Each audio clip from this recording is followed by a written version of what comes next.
I'm Abel George.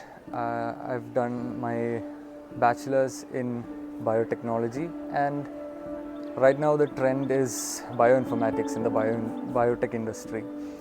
So, there are advances like AI and machine learning. So, this is like the future of biotechnology. So, to have a successful career and stuff like that, we have to move with the trend. And this is something that really interests me, so that's why I'm here. I'd say it's the communication.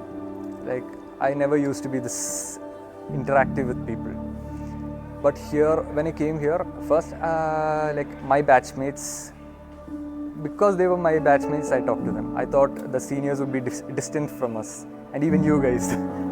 But then it's like it's one team here. Like, we can easily communicate to each other. So I never thought I could do that, and I'm still surprised about that.